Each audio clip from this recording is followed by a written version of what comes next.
안녕하세요. 콘스탄트 김의 티스와 함께 돈 버는 아카데미. 이번 시간에는 돈 버는 자산 관리. 돈은 불리는 것보다 모으는 것이 가장 중요하다 편이 되겠습니다.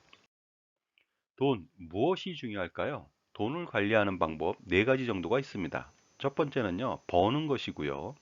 두 번째는 모으는 것이고, 세 번째는 불리는 것이 되겠습니다. 그 다음에 마지막으로 돈을 지키는 것이 되겠는데, 이 네 가지 중 어떤 것이 가장 중요할까요? 어느 것이 중요한지 알아보도록 하겠습니다. 첫 번째 버는 것부터 알아볼까요?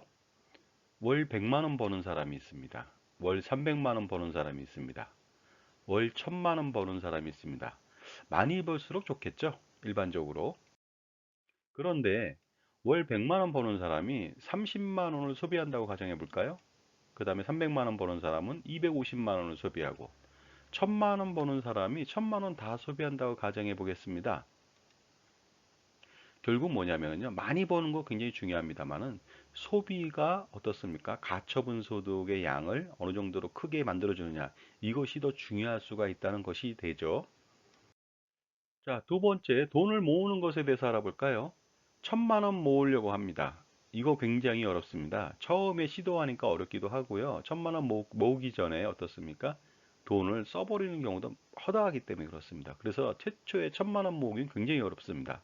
하지만 일단 1000만 원을 모은 사람은요, 5천만 원 모으기는 그다지 어렵지는 않습니다. 그리고 5천만 원까지 성공한 사람은요, 1억 원 모으는 것은 어떻게 보면 굉장히 쉬울 수도 있습니다.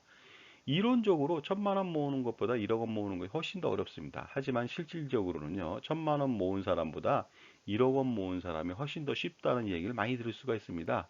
그만큼 어떻습니까? 경험, 경험을 통해서 모으는 기술을 배웠기 때문에 이런 결과가 나옵니다. 그런데 돈을 빨리 모을 수 있는 방법은 무엇이 있을까요? 아무래도 소득 강화가 중요하겠죠. 월 100만 원보다는 300만 원, 300만 원보다는 500만 원 버는 사람이 훨씬 더 돈을 빨리 모을 수 있을 것 같습니다. 물론 더 중요한 게 있겠죠. 뭐냐면 소비를 절제한다.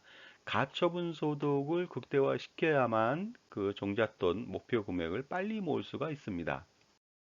자, 월 소득별 저축 가능액 한번 판단해 보겠습니다. 100만 원 버는 사람은요, 70만 원 저축한다고 가정해 보고요. 300만 원 버는 사람은 200만 원, 1000만 원 버는 사람은 700만 원을 저축할 수 있다고 가정해 보겠습니다. 자, 그리고요. 그 돈을 5년 동안 연 2%에 운영한다고 가정해 볼까요? 매월 70만 원 저축하는 사람은요, 5년 뒤에 4,414만 원이라고 하는 원리금을 가져갈 수 있습니다. 200만 원을 저축 및 투자할 수 있는 사람은요, 5년 뒤에 1억 2,610만 원을 모을 수 있습니다. 700만 원을 저축할 수 있는 사람은요, 5년 뒤에 무려 4억 4,134만 원이라고 하는 엄청난 금액을 모을 수가 있습니다. 그리고 그렇게 모은 돈을요, 10년 동안 3%로 투자한다고 가정해 볼까요? 먼저 4,414만 원을 10년간 3%로 투자했을 때 5,933만 원을 모을 수 있고요.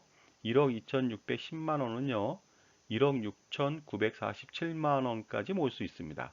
4억 4,134만 원은요, 10년 동안에 5억 9,313만 원으로 불어납니다. 만약에 20년 동안 3%로 투자한다고 가정해 볼까요? 4,414만 원은요, 20년 뒤에 7,973만 원, 1억 2,610만 원은요, 20년 뒤에 2억 7,776만 원, 4억 4,134만 원은요, 20년 뒤에 무려 7억 9,711만 원을 모을 수가 있습니다. 30년간 3%로 투자한다고 또 가정해 볼까요? 4,414만 원은요, 30년 뒤에 1억 714만 원, 그 다음에 1억 2,610만 원은요, 30년 뒤에 3억 608만 원, 그리고 4억 4,134만 원은 30년 뒤에 엄청납니다. 10억을 넘겼죠. 10억 713만 원을 모을 수가 있다는 것이죠. 그래서 조기에 빨리 돈을 모으는 것이 굉장히 중요하다는 것을 알 수가 있습니다. 세 번째, 돈을 불리는 것이 중요하다고 사람들이 많이 말을 하는데요. 이거 굉장히 어려운 문제라고 볼 수가 있습니다. 돈을 불리는 것은 자산 운용을 잘해서 수익률을 극대화시킨다는 것을 말하는데요. 투자 수익률 매년 6% 아니면 8% 아니면은 12%의 수익률을 기대하면서 돈을 불리는 사람들이 많이 있습니다. 그런데 여기에는 좀 문제점이 좀 있죠. 그것은 뭐냐면요. 투자 원금이 많을수록 변동성에 시달릴 수가 있다는 것이죠. 변동성이라고 하는 것은 투자 리스크를 말합니다. 결국 뭐냐면요.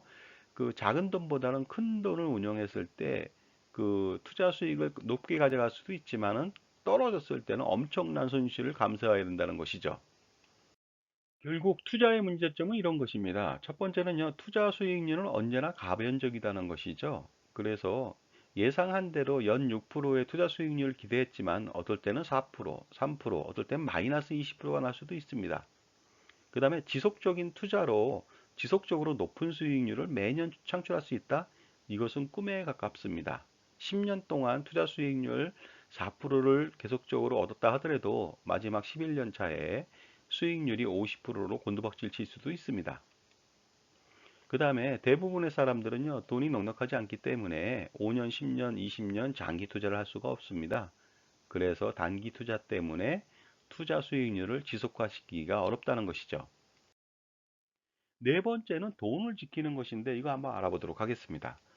돈을 지키는 것은 근데요, 돈을 모은 후, 돈은 불린 후에 많은 금액이 있었을 때 그거를 지키는 것이죠.